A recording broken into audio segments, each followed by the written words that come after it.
Black people of the royal bloodline. It's your girl Remedy, and we finna get into it. I have been sitting here at my desk for a minute thinking about the message for right now, and my message is just our rise to power. So that's what we are going to focus on, is how do we rise into power as a people and overcome our oppressive state that we're in. You know, it's crazy because a lot of people, a lot of other nations will be like, we're oppressed too, we're oppressed too. Understandable. Totally get it. Totally, I feel you on that. But let us not forget about our unique position in this world. We are not an immigrant story. We are not, yeah, because most people in America are immigrants, okay, including white people. But we were here in this land doing our thing. We are prisoners of war in this country. I'm not sure if there's other people who are currently right now prisoners of war, but you'll have to let me know. But maybe those people in Gaza, I don't know if you would consider them prisoners of war. They're definitely at war. I just don't know if you would consider them prisoners, but maybe since they're starving them. But our position in this world is unique. And let's not keep, we need to maintain our boundaries with that. Okay. Yes, other people in America are oppressed by the system. Other people of color are oppressed in their own nations. Okay. Let's stop allowing ourselves to be just placed in the people of color category, because our experience here in this country is unique to other people of color. Okay, other people in this country were not abused by the United States the same way. The Hispanic community is getting a taste, okay, a taste of the abuse of the United States of America. And that doesn't mean that it doesn't hurt, okay? But let us not forget who we are, because when it comes down to it, nobody comes to our aid. Everybody wants us to come running. Oh, black people, look, they're hurting us. Remember how they hurt you? And we'll go, because yes, we do. We don't want to see anybody experience the pain. You know, as a foundational Black American, I am, you know, trying to be comfortable with watching other people watch me eat. You know, as the tables churn, I'm trying to get more comfortable with being okay with, hey, the fact that I'm getting my portion may hurt someone else. We have to kind of be okay with that and stop inviting everybody over to our table because we're so compassionate for everyone. It's just not safe practices for our people. We have to stay to ourselves, okay, and put boundaries. Nobody else, you know, if you're not Nigerian, nobody's going to want to hear you calling yourself Nigerian, okay? If you're not Polish, isn't it weird about you trying to be Polish, okay? So as a foundational Black American, allow yourself to be foundational Black American, which is basically Native and Indigenous American, right? But we also understand that we are a mix of European blood and African blood from our exposure, okay, our close proximity to those nations. But ultimately, they did not go get millions of Africans and bring them to America. They warred with us. They came to us 7 countries deep, hit us from all sides, and we warred for over 200 years. I want to say it was like 280 years or something that we warred with the European nations, as well as other people who look like us, because I want to say the continent of Africa was over here too. and till we ultimately were overcome. Okay, we were overwhelmed by the enemy, especially since the enemy fucking stank and held disease. So that was another way that we were able to overcome. But 250 plus years of war, apparently, I have to do the math, but 1492 was the beginning of this war and did not end until 1775. Okay, and that is when the United States was established. Okay, so the whole time they were at war with us, for our land. And we didn't have the need, or we had a different structure of society. So what they did is they killed us on paper.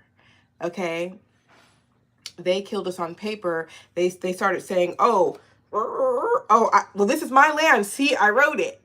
Okay, and created treaties with us and then breaking them. You know what I'm saying? So, yeah, so we are still prisoners of war here in this country.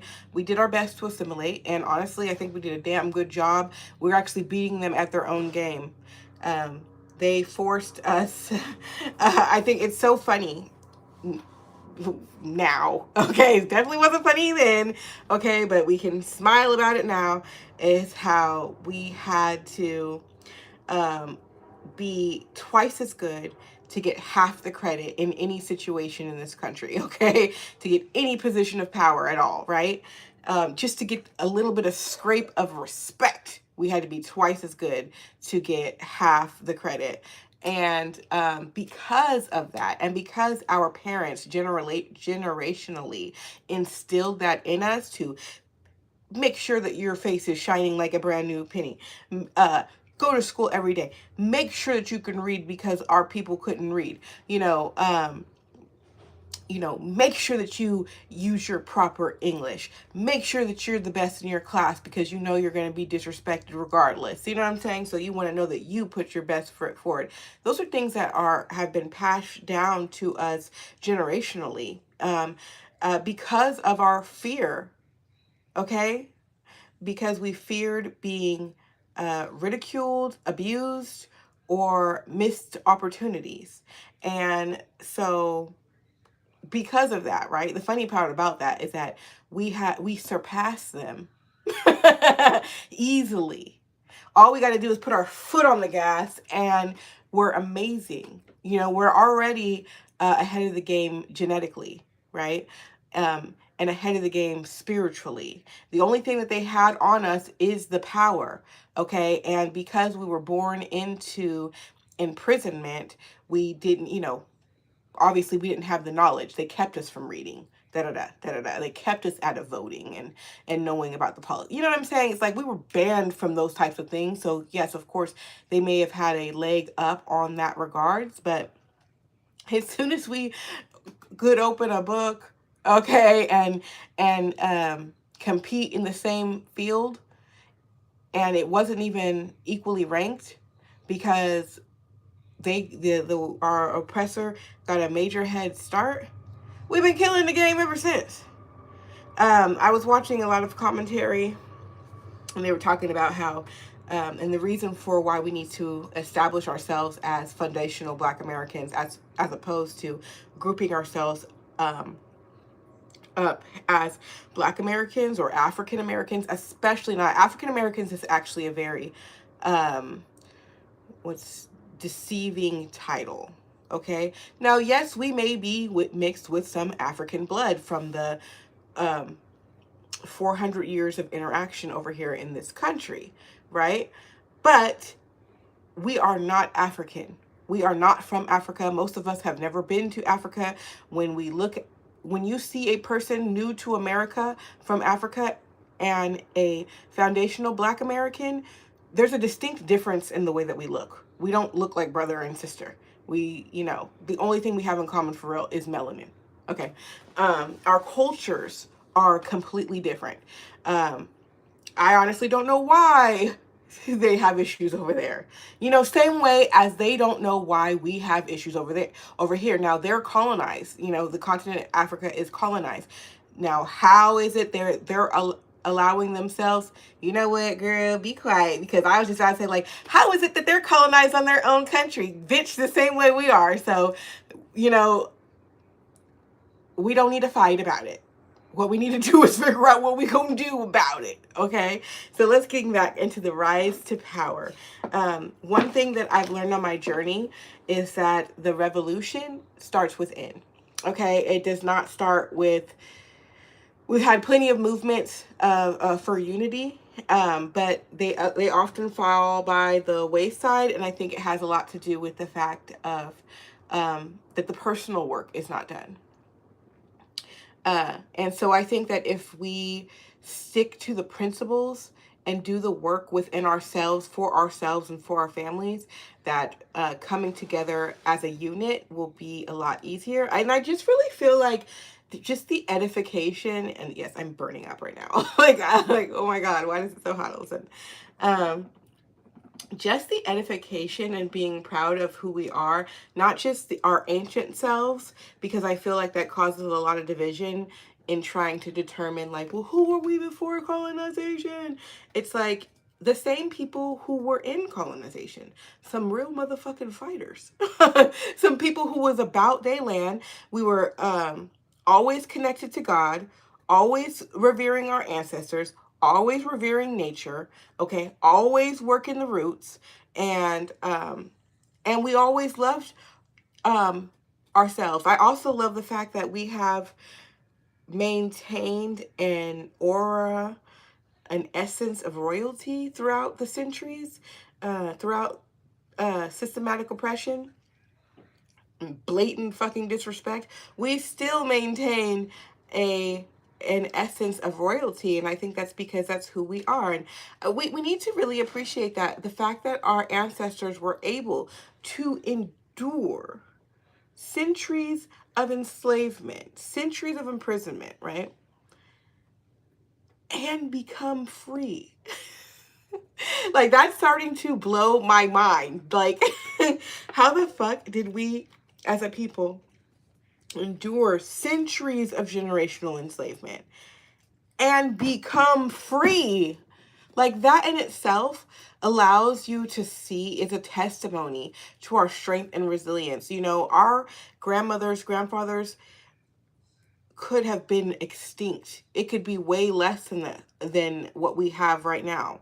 And but they still, even with the pain and the suffering, they continue to have babies. Okay. And you know what? They would love them babies too.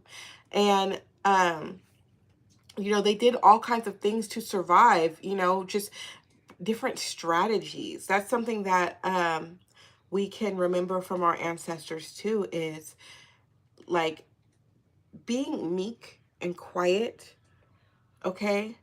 Being exceptionally good at certain tasks. That is all strategic to how we were able to rise to this position that we're in right now. Okay.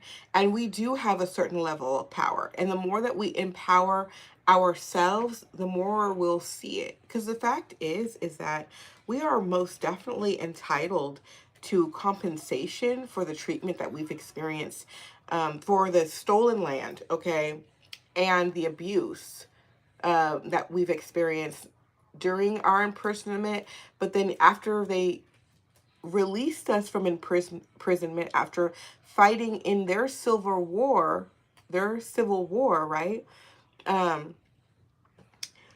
We still were bound by Jim Crow laws, telling us that we can't wear our hair out in public, making that sure that we have to laugh in a barrel, like literally not allowed to laugh in public, okay? Not being allowed to walk into the front door of a restaurant that we're going to make a purchase from, okay? Being cast out from purchasing land. Our cities and towns, multiple establishments, Black establishments, being burned to the ground with no consequence to the people who did it, because it was literally the United States helping white people mob against us. Okay, we absolutely do are entitled to compensation for that experience. And you know what power we have to take? Is sue. Just the same power that they use against each other. Hey, you don't want to have a conversation about being kind and making up and taking accountability? That's fine. There's plenty of people who've paid, what do you call those things when you don't want to go to court? Oh, plenty of people who have settled out of court claiming they didn't do nothing. Okay? White, they always try to say, like, Black America, we didn't do nothing every time we get shot with our hands up. We didn't do nothing. No, that's white people. We didn't do nothing. Okay, well, keep your hands up and say you didn't do nothing, but fucking cut the check and respect our people. And so the first step in that, in our rise to power, is to delineate and make a distinction of who we are as a people group. I don't know if that's the best word, you know, ethnicity, or I think people group's a good word, but I'm gonna need my my educated Black folks to, and my law people to help with the verbiage, because we need to go ahead and make certain moves now that our country is in a bit of a shakeup. I think it's a great time for us to say, hey, since we're changing things, here's our bid. This is our request. Okay? And if they refuse, then we petition to the World Court. And based on the extreme abuse that our people have experienced, not just in slavery, but in Jim Crow laws, as well as putting drugs into our neighborhoods, over policing us. I mean, it's a complete conspiracy, but the thing is that it's also in paperwork. It's on paperwork. Okay, FBI files that they intentionally put drugs into our communities so that we would not only get hooked on drugs, but be caught selling them and then put in prison. Okay, this is documented. This is not a fucking conspiracy. This is something that is written down because white supremacist country is very arrogant, and they do Freemason practices. Like their whole setup is like a Freemason thing, and so they do the humiliation ritual, okay, and they do a lot of witchcraft and illusion creating. Okay, they do a whole lot of throwing their hand, or throwing the item and hiding their hand type situation. So a lot of that happens with their secret society practices. But it's like they're so arrogant that it's written down. Like, it's not even, if you go looking for the information, it can be found. Okay? And so, yeah, I feel like we have a ton of evidence to present to the World Court, because I think we might want to just skip the United States Court and go directly to the World Court. But we can't do that until we have enough of us who have delineated and have established themselves like, look, the Black people who came from enslavement, this is who we are. We are the children of the enslaved people of America.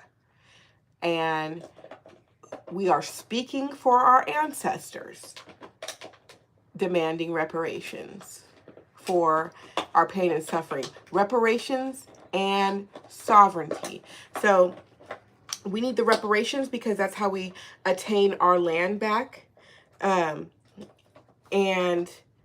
we need, we deserve and we should go for sovereignty, okay? Because we've been continuously abused. I feel like this last stunt they pulled with the Chezzy Chaz dude who died, is the way that we had nothing to do with his murder, but yet our schools were attacked.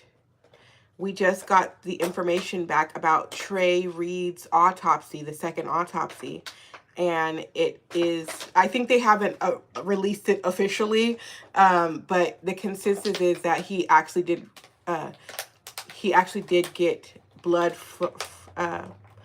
force trauma to the back of the head, and then was hanged. So obviously he was murdered, you know, just like we knew, because we know that even if a Black person wants to commit suicide, they're not going to go to the middle of their campus and string themselves up. They're just not going to do that. Even if they want to hang, they're going to hang themselves privately. Okay? Especially somebody who was, who had that demeanor of being humble and meek. Trey Reed did not have an energy of where he wanted everybody to see his suicide on public display and cause a mass outcry and hurt his mother. He didn't seem like a son who wanted to hurt his mother, especially not a kid who was already in school, who I'm sure his parents were already making all kinds of sacrifices for him to be there. Okay? This is not just a regular, this is not the same as, not to say that this person's, the homeless man's life is not as sacred, because it is, and it's just as symbolic. Okay? But, yeah, we all knew that Trey Reed did not harm himself, and we do not believe that the white man, the white homeless man, did it himself either. No, we absolutely believe that those instances are connected. And, you know, that's another example of why we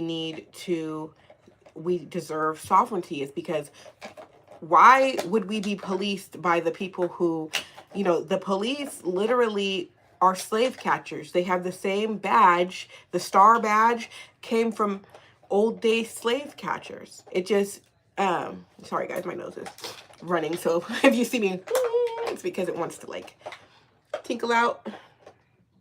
But it's so hard with the nose rings. Okay. Yeah, the police are just modern day slave catchers. Okay, now they have a broader job now, right? But because they help people, they serve people, right? Serve tickets and try to, and just do their job of slave catching. What? Okay. Seeing what they can get, seeing if they can get some money out of the people. So why would we say it's okay for us to still be governed by those type of people? Why would we put ourselves and keep assimilating with people who their whole system is built on our backs, on saying we're second class, lowest class, because they put the immigrants before us.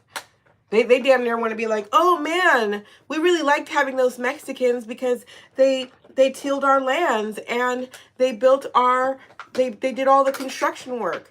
Who do you think was doing all that before the Mexicans were allowed to be here? Okay?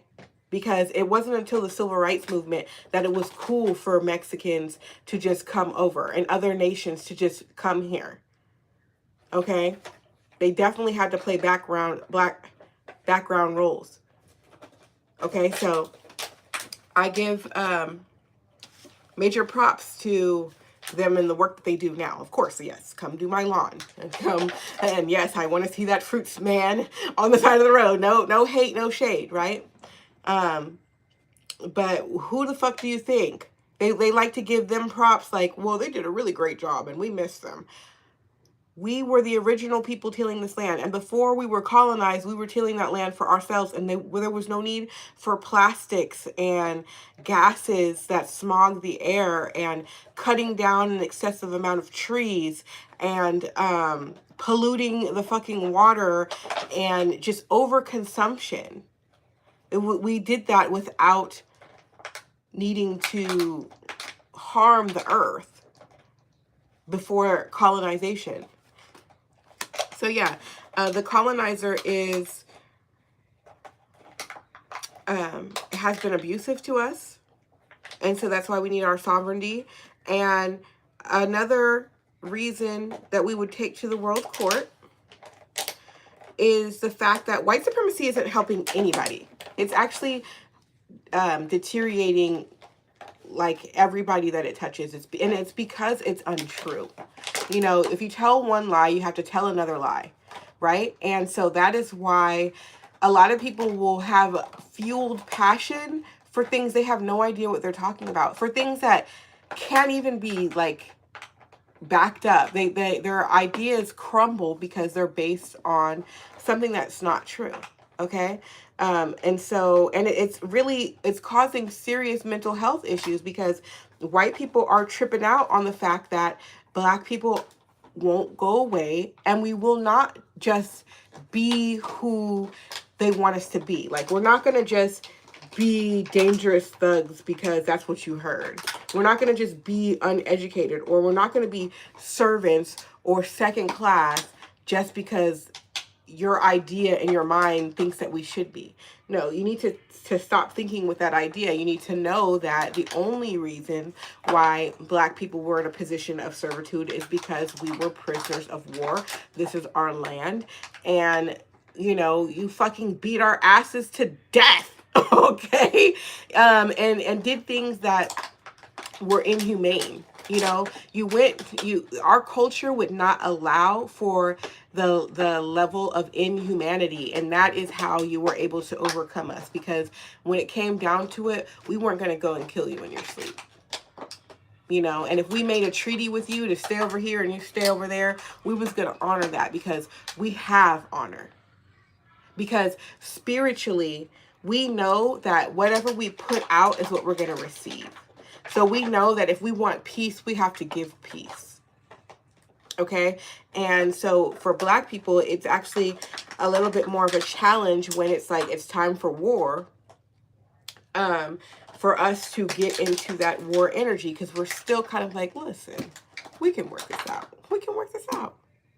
And, you know, we're going to have to be able to stand back. And if, you know, if the whole building got to go, the whole building got to go. You know what I mean? And so it's like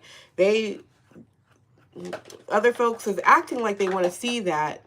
You know, they're trying to provoke us in the media, on the news, you know, with Trey Reed having hanged himself. I think that we need to, or not having hanged himself, being hanged and was lynched.